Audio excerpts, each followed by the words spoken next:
ಪುರಾಣ ಪಯಣ ಚಾನಲ್ಗೆ ಎಲ್ಲರಿಗೂ ಸ್ವಾಗತ ಸುಸ್ವಾಗತ. ಮಹಾಭಾರತದ 10ನೇ ಭಾಗವನ್ನು ನೋಡುವುದಕ್ಕೂ ಮೊದಲು ನೀವಿನ್ನು ನಮ್ಮ ಚಾನೆಲ್ನ ಸಬ್ಸ್ಕ್ರೈಬ್ ಮಾಡಿಲ್ಲ ಅಂದರೆ ಈಗಲೇ ನಮ್ಮ ಚಾನೆಲ್ನ ಸಬ್ಸ್ಕ್ರೈಬ್ ಮಾಡಿ, ನೋಟಿಫಿಕೇಶನ್ಗೆ ಪಕ್ಕದಲ್ಲಿರುವ ಬೆಲ್ ಬಟನ್ ಪ್ರೆಸ್ ಮಾಡಿ. ದ್ರೋಣಾಚಾರ್ಯರು ಅವತಾರ ಸ್ವರೂಪಿ ಪರಶುರಾಮರಿಂದ ವಿವಿಧ ಅಸ್ತ್ರಗಳನ್ನು, ಪ್ರಯೋಗದ ವಿಧಾನವನ್ನು ಮತ್ತು ಅಸ್ತ್ರಗಳ ಅಧಿದೇವತೆಗಳನ್ನು ಒಲಿಸಿಕೊಳ್ಳುವ ಮಂತ್ರವನ್ನು ಅಭ್ಯಾಸ ಮಾಡಿದರು. ಆದುದರಿಂದ ಅವರನ್ನು ಮೀರಿಸುವ ಪಂಡಿತರು ಧನುರ್ವಿದ್ಯೆಯಲ್ಲಿ ಯಾರೂ ಇರಲಿಲ್ಲ. ಆದರೆ ದ್ರೋಣಾಚಾರ್ಯರ ಮನೆಯಲ್ಲಿ ದಾರಿದ್ರ್ಯ ಕಾಡುತ್ತಿತ್ತು. ಕಡು ಬಡತನದ ಬೇಗೆಯಲ್ಲಿ ಬೆಳೆಯುತ್ತಿದ್ದ ಅವರಿಗೆ ಮಗನಿಗೆ ಹಾಲುಣಿಸಲಾಗದ ಸ್ಥಿತಿಯೊದ್ದಗಿದಾಗ ತನ್ನ ಸಹಪಾಠಿ ದ್ರುಪದನ ನೆನಪಾಗಿ ಅಲ್ಲಿಗೆ ಹೆಜ್ಜೆ ಹಾಕಿದರು. ರಾಜಸಭೆಯನ್ನು ಪ್ರವೇಶಿಸಿ ಸಿಂಹಾಸನಾರೂಢನಾದ ದ್ರುಪದನನ್ನು ಮಾತನಾಡಿಸಿದರು. ಆದರೆ ದ್ರುಪದನ ಮುಖದಲ್ಲಿ ಯಾವುದೊಂದು ಸ್ನೇಹ ಭಾವವೂ ತೋರಲಿಲ್ಲ. ಆಗ ದ್ರೋಣಾಚಾರ್ಯರು ದ್ರುಪದನನ್ನು ಕುರಿತು, ಸಖನೇ, ನನ್ನ ಜ್ಞಾಪಕವಿದೆಯೇ? ಬಾಲ್ಯದಲ್ಲಿ ನಾವು ಜೊತೆಯಾಗಿ ಧನುರ್ವಿದ್ಯೆ ಕಲಿತೆವು. ನನಗೆ ವಿದ್ಯಾದೇವಿ ಒಲಿದಳೆ ಹೊರತು ಲಕ್ಷ್ಮೀದೇವಿ ಅನುಗ್ರಹಿಸಲಿಲ್ಲ. ಹಿಂದಿನ ಸ್ನೇಹದಿಂದ ನಿನ್ನನ್ನು ನೋಡಲು ಇಲ್ಲಿಗೆ ಆಗಮಿಸಿದ್ದೇನೆ ಎಂದು ಹೇಳಿದರು. ವಿದ್ಯಾಭ್ಯಾಸದ ದಿನಗಳು ದ್ರುಪದನ ಸ್ಮೃತಿಪಟಲದಿಂದ ಮಾಸಿರಲಿಲ್ಲವಾದರೂ ಮಹಾರಾಜನಾಗಿ ಈ ದಟ್ಟ ದರಿದ್ರನಾದ ಬ್ರಾಹ್ಮಣನನ್ನು ಸಖನಾಗಿ ಹೇಗೆ ಒಪ್ಪಿಕೊಳ್ಳಲು ಎಂದೆನಿಸಿತು. ದ್ರುಪದನು ದ್ರೋಣಾಚಾರ್ಯರನ್ನು ಕುರಿತು, ಭೂಮಂಡಲೇಶ್ವರರು ದರಿದ್ರನೊಂದಿಗೆ ಯಾವ ಸ್ನೇಹವನ್ನು ಮಾಡುವುದಿಲ್ಲ.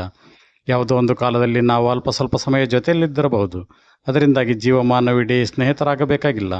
ಪಾಂಚಾಲ ದೇಶದ ರಾಜಗದ್ದುಗೆಯನ್ನು ಅಲಂಕರಿಸಿರುವ ನಾನಿಲ್ಲಿ ಕೈಯಲ್ಲಿ ದರ್ಬೆ ಹಿಡಿದು ದಿನನಿತ್ಯ ಊಟಕ್ಕೋಸ್ಕರ ಮಠ ಮಧ್ಯಾಹ್ನ ಅಲ್ಲೆದಾಡುವ ದರಿದ್ರ ಬ್ರಾಹ್ಮಣನಾದ ನೀನೆಲ್ಲಿ? ಇಲ್ಲಿಂದ ತೆರಳು ಎಂದು ದ್ರುಪದನು ದ್ರೋಣಾಚಾರ್ಯನಿಗೆ ಹೇಳಿದನು. ದ್ರೋಣಾಚಾರ್ಯರಿಗೆ ಸಿಡಿಲು ಬಡಿದಂತಾಯಿತು. ಕ್ಷಣದೊಳಗೆ ಕಣ್ಣಾಲಿಗಳು ಕೆಂಪಡರಿ ಆಚಾರ್ಯರು ಕೋಪೋದ್ರಿಕ್ತರಾದರು. ಕಡುಕೋಪದಿಂದ ದ್ರೋಣಾಚಾರ್ಯರು, ರಾಜ, ಈ ಮಹಾಸಭೆಯಲ್ಲಿ ನನ್ನನ್ನು ಹೀಯಾಳಿಸಿ ಅಬ್ಬರಿಸಿದ ದುರಹಂಕಾರದ ನುಡಿಗಳನ್ನು ಸೆರಗಿನಲ್ಲಿ ಕಟ್ಟಿಕೊ. ಬಡ ಬ್ರಾಹ್ಮಣನೆಂದು ಹಳೆದೆಯ ಅರಸನೆನ್ನುವ ಅಹಂಕಾರದ ಪಿತ್ತ ತಲೆಗಡರಿತಲ್ಲವೇ? ಒಂದಿಲ್ಲೊಂದು ದಿನ ವೀರ ಕ್ಷತ್ರಿಯ ಕುಮಾರನೊಬ್ಬನನ್ನು ನನ್ನ ಶಿಷ್ಯನಾಗಿ ಮಾಡಿಕೊಂಡು ನನ್ನ ಸರ್ವ ವಿದ್ಯೆಯನ್ನು ಅವನಿಗೆ ದಾರಿ ಎರೆದು ನಿನ್ನನ್ನು ಅವನಿಂದ ಹೆಡಮುಡಿ ಕಟ್ಟಿಸಿ ನನ್ನ ಕಾಲುಬುಡಕ್ಕೆ ಬೀಳಿಸಲಿಲ್ಲವಾದರೆ ನಾನು ಭಾರದ್ವಾಜನಲ್ಲ, ವಿಪ್ರ ಕುಲದಲ್ಲಿ ಹುಟ್ಟಿದವನೇ ಅಲ್ಲ ಎಂದು ದ್ರೋಣಾಚಾರ್ಯರು ಗರ್ಜಿಸಿದರು. ದ್ರೋಣಾಚಾರ್ಯರ ಗರ್ಜನೆಗೆ ಅಲ್ಲಿದ್ದ ಸಭಿಕರೆಲ್ಲ ಗಡಗಡ ನಡುಗಿದರು. ಆಚಾರ್ಯರು ಕ್ಷಣಕಾಲವೂ ಅಲ್ಲಿ ನಿಲ್ಲದೆ ಸಭಾಸ್ಥಾನದಿಂದ ನಿರ್ಗಮಿಸಿದರು.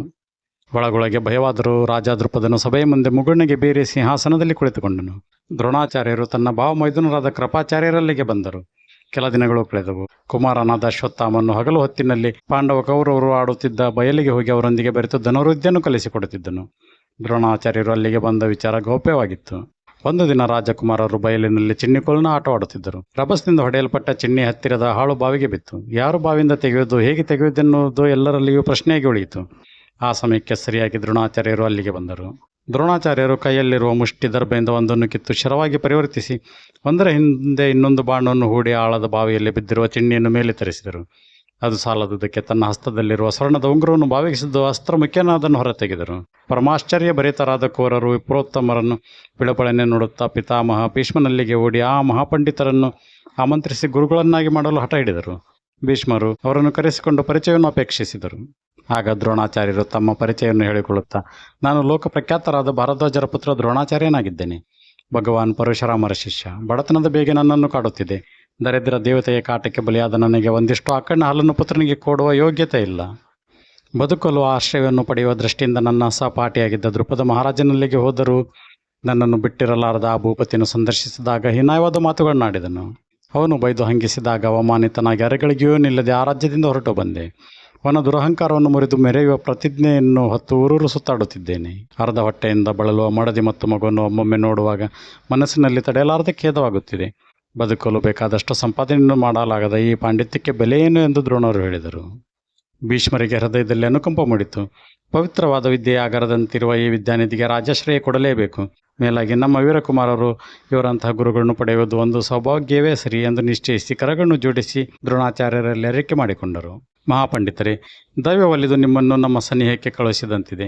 ಕೇವಲ ನಿಮ್ಮ ದರ್ಶನ ಭಾಗ್ಯದಿಂದ ನಾನು ತೃಪ್ತನಾಗಲಾರೆ. ಇನ್ನು ಮುಂದೆ ನಮ್ಮ ರಾಜಕುಮಾರರಿಗೆ ನೀವು ಧನುರ್ವಿದ್ಯಾ ಗುರುಗಳು, ವಿದ್ಯಾತುರರಾಗಿರುವ ನಮ್ಮ ಕೋರರಿಗೆ ನೀವು ಒಲಿದು ಬಂದ ಭಾಗ್ಯದೇವತೆಯೆಂದು ನಿಮ್ಮನ್ನು ಸ್ವಾಗತಿಸುತ್ತೇನೆ ಎಂದು ಹೇಳಿದನು. ದ್ರೋಣಾಚಾರ್ಯರು ಹರ್ಷಿತರಾಗಿ ಅಂದಿನಿಂದಲೇ ಶಸ್ತ್ರಾಭ್ಯಾಸ, ಪಾಠ, ಪ್ರವಚನಗಳನ್ನು ಪ್ರಾರಂಭಿಸಿದರು. ಅಮೋಘವಾದ ವಿದ್ಯೆಯನ್ನು ನಿತ್ಯವೂ ಶಿಷ್ಯರಿಗೆ ದಾರೆ ಎರೆಯತೊಡಗಿದರು. ಈ ವಿಡಿಯೋ ಇಷ್ಟವಾದರೆ ಲೈಕ್ ಮಾಡಿ, ಕಮೆಂಟ್ ಮಾಡಿ, ಶೇರ್ ಮಾಡಿ, ಸಬ್ಸ್ಕ್ರೈಬ್ ಮಾಡಿ.